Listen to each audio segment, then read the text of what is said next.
The demon human Maki has been fully realized, on par with Toji Zenin. Finally, I've been talking about this for chapters. Well, Maki, she's almost on par with Toji, right? Because I was just like, there's something missing. There was something about Toji that just made him so raw. And now, defeating Naoya, being completely free of cursed energy, right? Due to restrictions. She is free of it. She has fulfilled her sister's promise of destroying everything. And she is free of cursed energy. She is now on par with Toji. Now, I know special grades are their own separate rank versus grade 1 through 4. But I don't know if you could consider it special. Technically, I would, because with special grades, it's something that's unique about them, like Gojo and his 6 eyes ability, Yuta and him having the Queen of Curses. Maki is special. She is special grade level.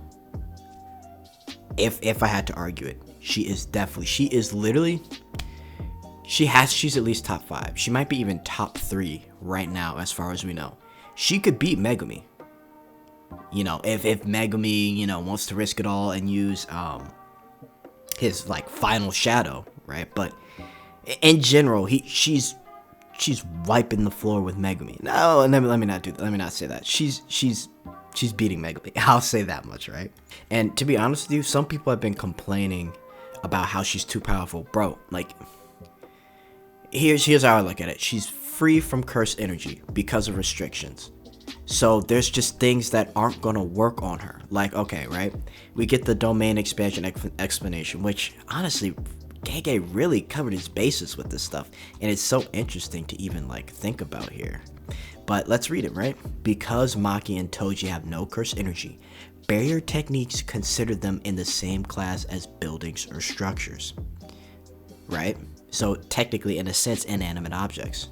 Unless the barrier uses a physical object as its shell. So they give the example of Fushiguro back at Tokyo Colony 1. So if a person using a barrier decides to use a gym room, a gymnasium, right? She can't escape. She can't leave. Right? Now, they also continue and say, Gege continues to explain, if she agrees to the condition, then she can't leave and she can't invade it, right? Basically, okay, let me roll back on that. Basically, if she agrees to the conditions, then she's affected by the curse technique, right? But because of Maki being completely restricted and being free of cursed energy, she cannot be trapped inside a domain. And just like the colonies, she can leave in and out of a domain as she pleases. She's a cheat code, right? Now, Kashimo, I was, and this is just real quick, her versus Kashimo would be so interesting. Real talk, it would be so interesting. Now, the thing with JJK is that people have so many unique abilities, right? So many unique abilities. Like the clown jokester guy that was with Megumi, he could possibly be on par with Gojo, right? With his ability. Right, and I believe, and correct me if I'm wrong, so one of the comments, but his ability was hey, if I think of a funny scenario, it will become reality. So he could think of something so crazy, it could literally, who knows, right? Imagination could run wild with something like that. But I'm just so happy for Maki right now, because we really get a full realization from Maki at the beginning of the series to now being on par with Toji. It's done. It's chalked. Right? It's over. And she beats Naoya at the end, which is crazy, right? Whew, Naoya, the guy who was also a huge Toji fanboy.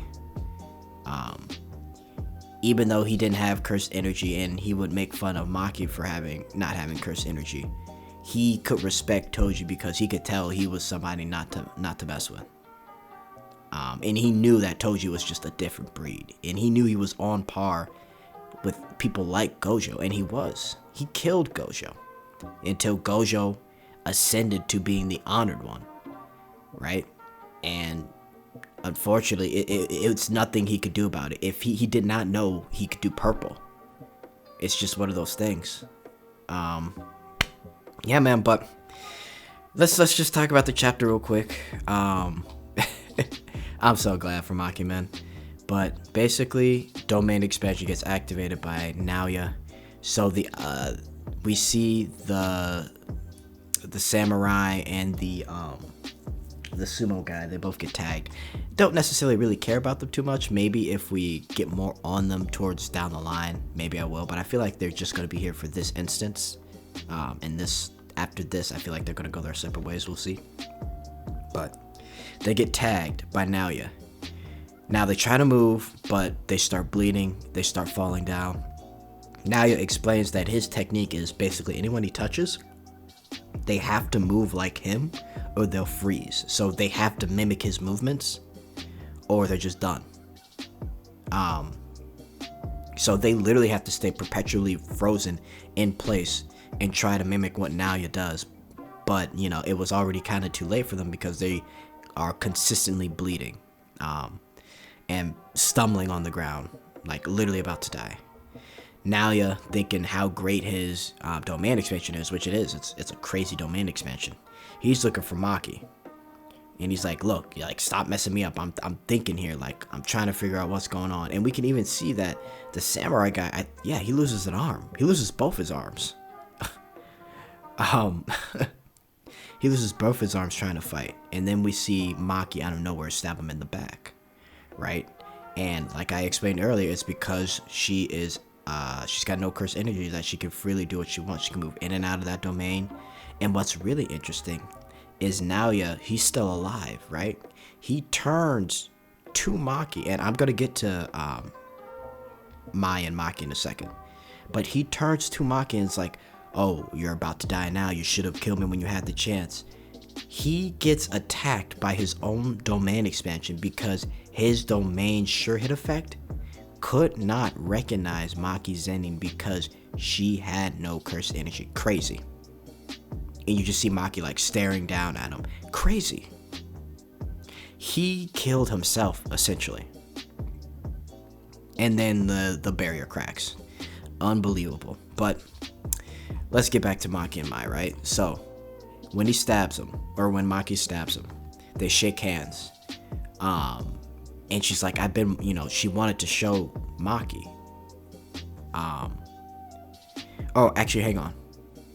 Even if I had to be wielded by some sweaty, stinky old man, I wanted to show it to you. You were really able to destroy it all, right? So she wanted to, and what she's basically saying here is, one, you really did. She's basically watching Maki destroy the whole Zenin clan. You really did do it with my sword that I created for you. And this sword that she created, that she wanted to show Maki, was a replica of Toji's sword, which was the Soul Liberation Blade. Now, this blade ignores hardness and cuts anything with a soul, right? And apparently, in order to use it to its full potential, the wielder must have a pair of eyes that could see the souls of inanimate objects. Now, I thought about this, and this kind of reminded me of the training that Maki was doing with the samurai like 2 chapters ago, how he was able to see what was around buildings and what was around the air itself.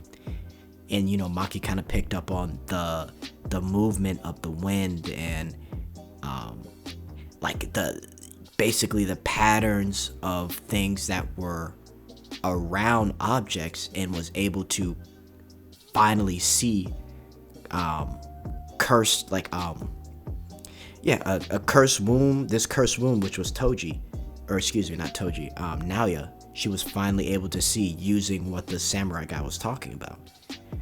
So her senses basically were just heightened to the point where she could see it fully, even though she didn't have her glasses at all. So now she's able to fully wield this sword, and it's going to be really important in the future because it can cut through anything as long as it has a soul. So yeah, I mean, she is Toji incarnate, man. And listen, Playful Cloud, Soul Liberation Blade, She really has it all right now, and I couldn't be any happier for her. This was a great chapter. Again, dude, I think this arc has been, it's been so great because we get the fights, we get the action, and we get a great explanation at the end of what's going on. And it all just combines into this great thing. Now, we know that Kenjaku isn't sweating, which is crazy because Gojo was the only factor. It just goes to show just how crazy Gojo is. But listen, Yuta is looking crazy. Maki is looking crazy. Like, man, I can't wait to see what's going to happen with the calling games, man. But yeah, let me know what you guys think in the comments.